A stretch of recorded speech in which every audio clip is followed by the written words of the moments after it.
Ripple me this, riddle me that. My sticker monster attacked while I was taking a nap. Hey folks, we got two new puzzles from the Ripple Riddler. Tick tock, tick tock. The first one is all about the clock. So if you can see right here, this is the outer dial of the clock. The center part is right here. This is the hour hand, and the minute hand is going down here. The time on the clock is 11:30, which signifies just a load of different things. I love the way they kind of pack so much meaning into one single clue. There's also, let me go with this one. Everybody pitched in on Twitter again on this one and just ripped this thing to shreds very quickly last night, or early this morning actually. So, and somebody's labeled these for us: September, October, November, December, and those are of course the bars. And we've got these dots in between each of the bars that are weeks of the month. So there's 4 of those. And so the time is 11:30, which I think is signifying that a new day is about to dawn.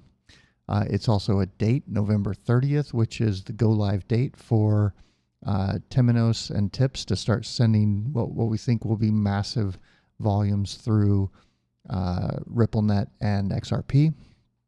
It's also right in the middle of Bill Clinton's speech at Swell, which is October 1st from 11 to 12. And then on the hour hand right here, pointing to towards the end of November, it says Veni Vidi Vici, which means we came, we saw, we kicked some ass. Okay, maybe not the last part. It is a phrase used by Julius Caesar. It's used to refer to a swift and conclusive victory. I don't think it's any mistake that they found a word or a definition that had the word swift in it, because that's exactly, what we think is coming. Okay, let's go back to here. Now, his elbow is pointing to September, so he's telling us this is where we're at right now. Of course, the first thing you probably noticed is that he's holding the word hold, and there is this black bar behind it. So he's telling us hold the line. And if you look inside of the D right here, there is this ciphered phrase. We were able to break the cipher and decode that. And it says the time is right, the day is near, ignore the naysayers, never fear. Okay, so let's go to, let's make our way up around the calendar. So as we go up here, again, we've got Swell here, but if you'll look right up here, these are stars, whereas all of these are more green dots. So he's pointing out that this is different, and this is the Big Dipper constellation. Now, at first I thought, well, maybe this is the dip in the marketplace that I think is coming in October, or that the institutional investors are certainly incentivized to try and make happen before big money comes in, or before the retail investors and all that mainstream adoption happens. But I went and looked up, well, what's happening in the second week of November. Turns out that it is the annual meeting for the IMF and the World Bank. And specifically, in the middle of the week on Wednesday, it's the Bretton Woods Committee annual meeting. So I've talked about in previous videos how I think that the SDR will replace, or I'm sorry, that XRP will replace the SDR. And I watched this video right here. This is a young guy that's asking questions of these two gentlemen. This guy was like a former executive at the IMF. I thought he was very rude and dismissive of what this guy was asking, which were some fantastic questions. And I mean, I watched this thing in its entirety, and it really showed me how, he didn't come right out and say it, but it just shows how the SDR has just been one failure after another. They have tried to make it one thing that didn't work, so then they tried something else that didn't work, so then they changed it again. And it's like they've created this digital asset with no use case, and they're like running around saying, well, why don't you guys just start using it? And well, because it doesn't have a use case. And so after watching that, I'm even more convinced that that XRP is going to be a far superior asset to replace the SDR with. Some of the reasons are, the SDR, it's basket of currencies. They reevaluate every 5 years at ratios, set fixed ratios that they reevaluate every 5 years. Whereas with XRP, what you would have is any country that's using it would be contributing to the value reflected in the price. So if like China, for instance, started sending an extra $1 trillion of payments through the XRP digital asset, the price would go up and it would be reflected in that use case, that extra $1 trillion of output or whatever it is that they're moving that money around. And so essentially what you have with XRP is a real-time self-rebalancing ratios between all of the countries using it, not just a basket of 5 that they pick. And so it's going to be far more flexible. It's based on the actions of millions of individuals in the marketplace acting on their own self-interest. Remember the hidden hand stuff and the Adam Smith, I believe it was, essays. That's kind of what he's talking about. So I think, based on watching this guy talk about what a failure the SDR has been without actually coming out and saying it, and knowing kind of how well XRP would actually work in here and how it's already got a use case. It's a far more flexible asset in the sense that the SDR, they can cash out, and then if they need to go buy oil or something, they can do that. But with XRP, you can drop XRP in one end of RippleNet and get oil or grain or whatever else you needed in a crisis situation to bring about stability. And that's their whole goal with this thing. So I suspect what may be coming at this Bretton Woods meeting here is they are going to scoop out a big portion of the escrow. They'll either option it, and as it comes freed up over the next 5 years, they get a set amount, or maybe they're going to buy Jeb out of his billion or whatever that he's still sitting on, something along those lines. But I expect them to either probably just hold it and use it when it's needed, but they may also distribute it back to their member countries, but then there's really no reason for them to exist. So I suspect they're going to buy or option and then hold. And that may be what this Big Dipper is. And if you remember the bull fighter where the XRP flag was missing about 25% of it, that may be what that was telling us as well, is that the IMF, the World Bank, are going to come in, scoop out a portion of it, and keep it for themselves. So that's not going to really cause the price to go crazy because it's going to happen down the road and off market. It may drive some speculative demand. So, this dip that we saw, which was absolutely fantastic, that is right out of the Goldman Sachs playbook. If you noticed, a couple articles of FUD selling to soften up the buy side position, and then bam, their big announcement, and it drops 12% or 15%, whatever it was. Classic Goldman Sachs move. These guys know what they're doing. I don't think any of that was an accident like they're trying to claim it was now. They manipulated the market, and I wouldn't be surprised to find out one day down the road that they were there today at Ripple with their hand out. Hey, we're here for some XRP. Anyway, maybe we'll find out. Maybe we won't. But that's my opinion on that. Again, this is a great video to go watch. It's Chicago Economic Society, IMF SDR. It'll really kind of, if you look at it from how XRP would fit in better, I think you'd really start to see kind of what I've seen. The other thing I'm still a little confused about, this is a, it's a Bearable Guy decoder video where he's kind of helping us understand the Castle pick from the original Bearable Guy. And the riddle is, my teeth reveals the month we're in, but don't despair when you count to 10. Now, that's not despair as in distress. It's dispair as in take two things that are paired and separate them. So the way I originally took that is, well, the market's going to drop. So he's telling us don't separate you from your XRP. But other people are kind of suggesting maybe that's representing the supply of XRP, so that it's going to drop because the IMF, the SDR, the World Bank are going to come in and scoop out a big portion of the supply for themselves. it seems reasonable. I can't see, this is almost a year old, the Castle picks, or it might even be over a year old. I don't remember the exact date it was published, as Bearable Guy was gone before I even knew who they were. But it's got to be something that was planned out at least about a year in advance, and that they would know this is coming. So I don't know. I'm kind of up in the air. I'm still probably 50, 70% that we might see greater declines, but we also, today or yesterday might have been it where it dropped back in the 20s. So, make your own decisions, guys, not investment advice, just for entertainment purposes only. Let's see. There's also right here. So let's get into the timing. It's the last slide I've got. It's another one from Bearable Guy Decoder. You can see there is two feet standing behind the XRP door. The message decodes to hello XRP community. This is very important to understand the need for regulation. Our industry needs regulators now more than ever.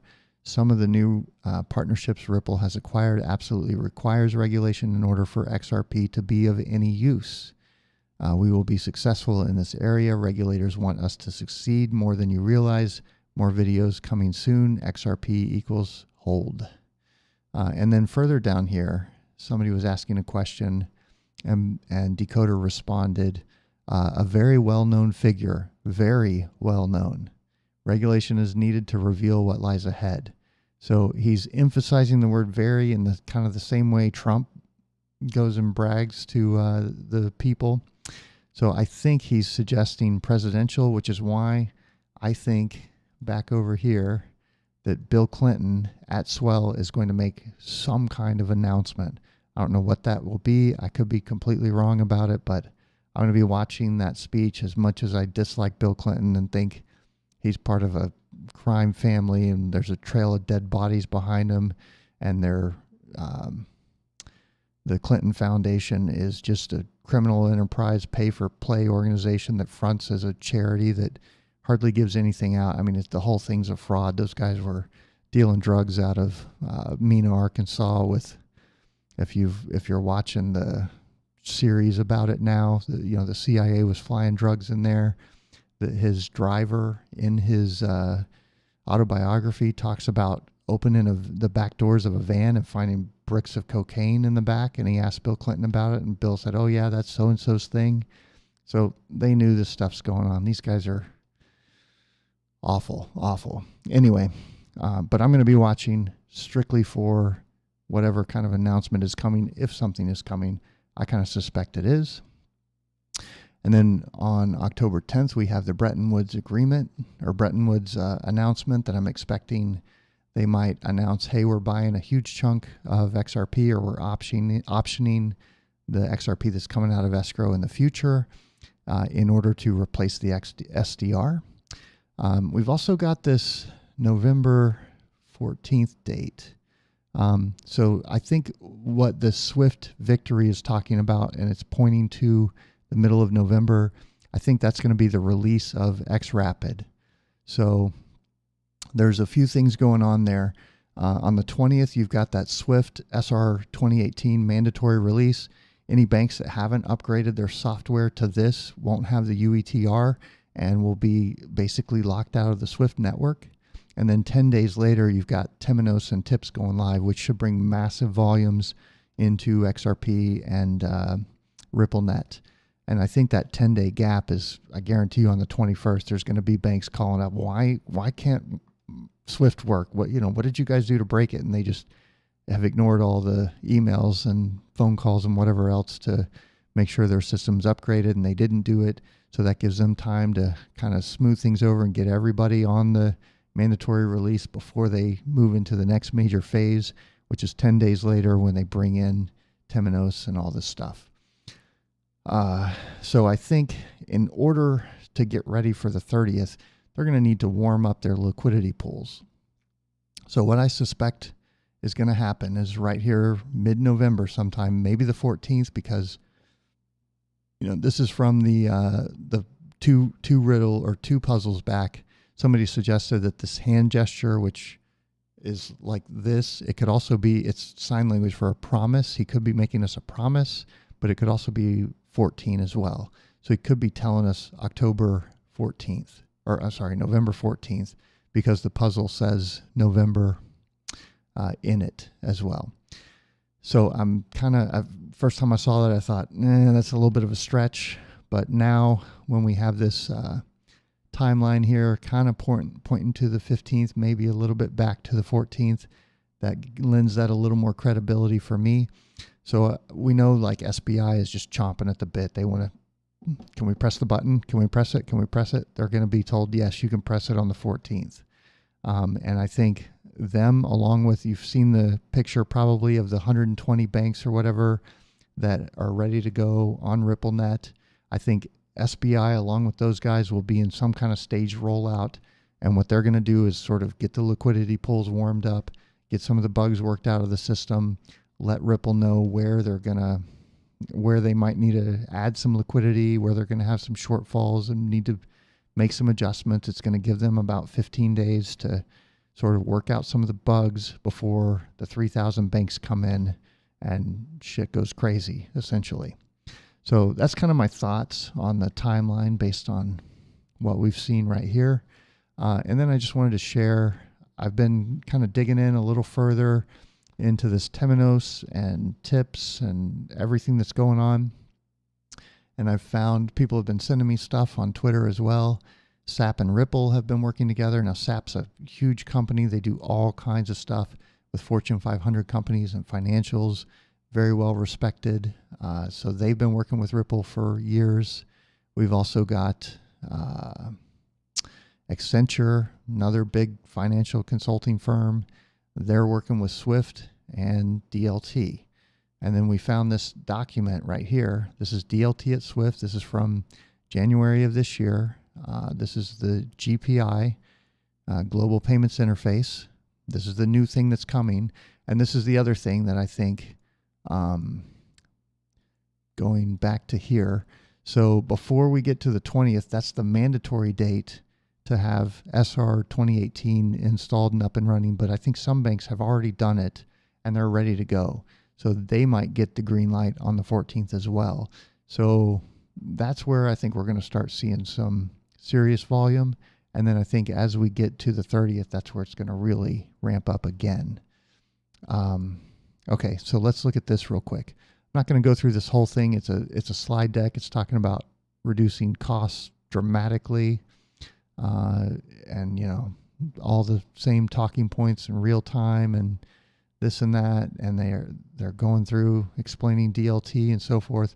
But I think the most revealing part is right here in the Swift vision. So I'm going to read this to you. Swift's focus is on building technical, operational, and business capabilities with a view to evolving our platform such that DLT-based services could be offered to our 11,000 plus members. Now, think about what I said, I think it was in the last video, where I'm describing how Swift is going to become a customer of RippleNet so that they can plug RippleNet into the back end of their system through these integration partners and payment hubs, so that their 11,000 customers get the immediate benefits of Ripple.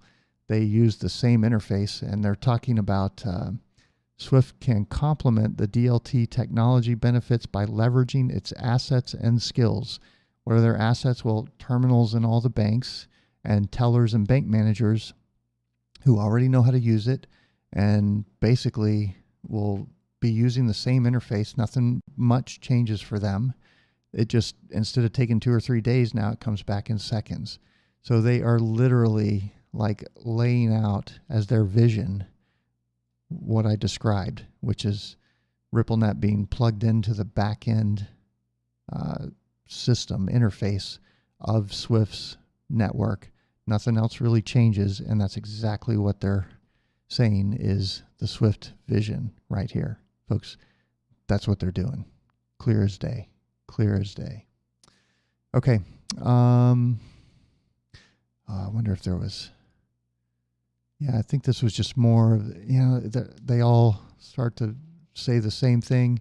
Oh, this was interesting. So this is Temenos stock price coming along until we get to the Euro Retail Payments Board published the definition of instant payments, and look what happened to their stock price.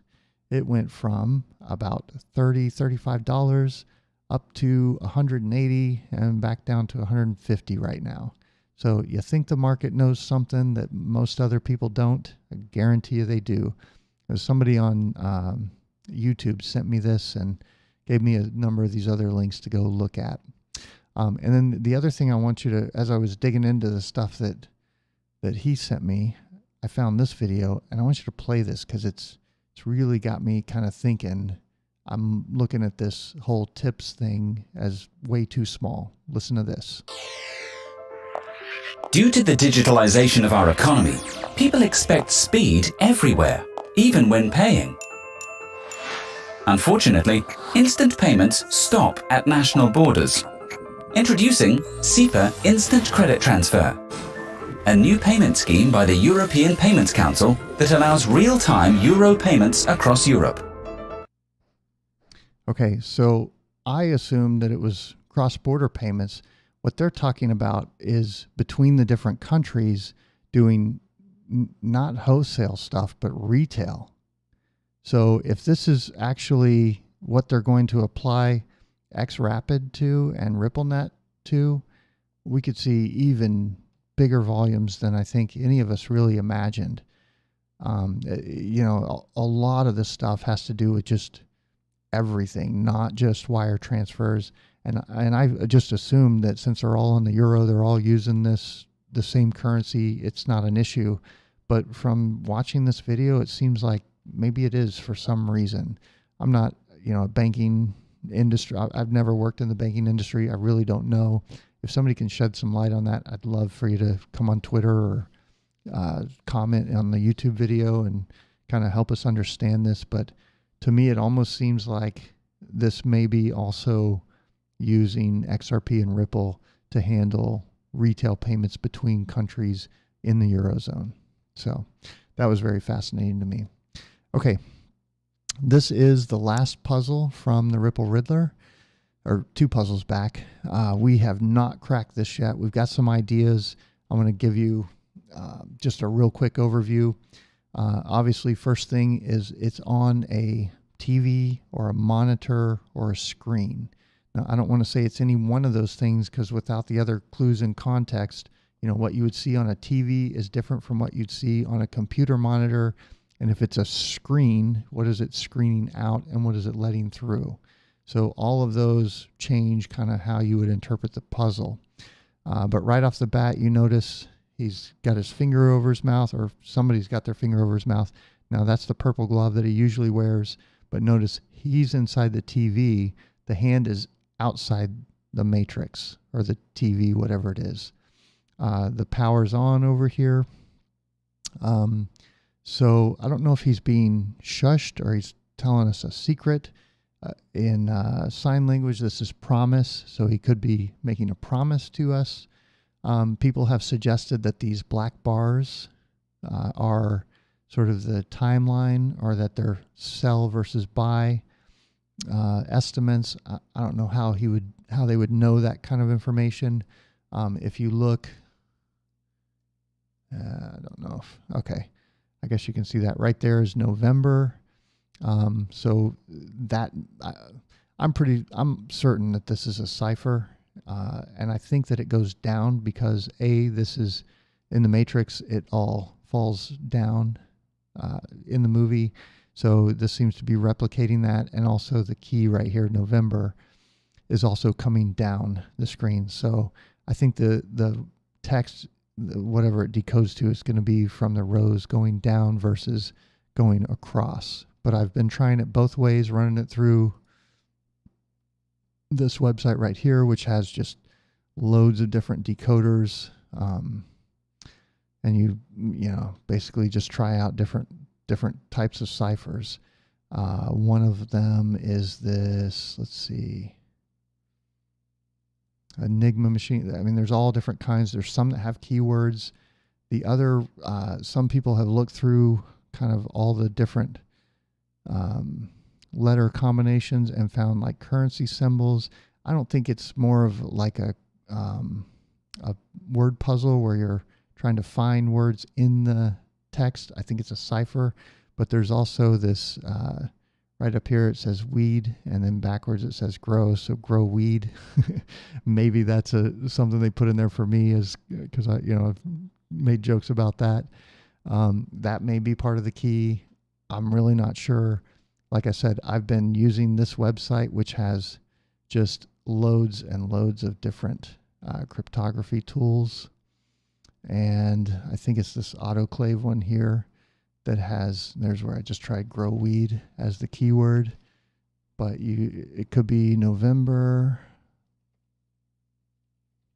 And then you click, you cut and paste the text up here and decrypt it, and it shows it over here. And so I'm hoping that it would translate into something readable. Like I said, I've tried and tried and tried to figure this out. Haven't gotten anywhere. If you're a crypto expert or like cracking cryptography or ciphers, please come help us out. We're trying to figure this out. I think there's loads of information here in the cipher that once we uncover, we'll be able to really explain what this is. We've got some shading up here that some people think is maybe the moon. And there's also suggestions that there's a figure back here kind of standing over his shoulder. That's a shoulder. That's a shoulder. This is the face right here. Lots of clues in here. I don't think we have the story yet, so we can't really put the individual pieces together to tell us anything until we can crack that cipher. So please jump in, help us out on this one. I've just about all but given up.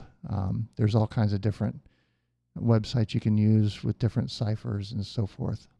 And I've been looking for different keyword cipher.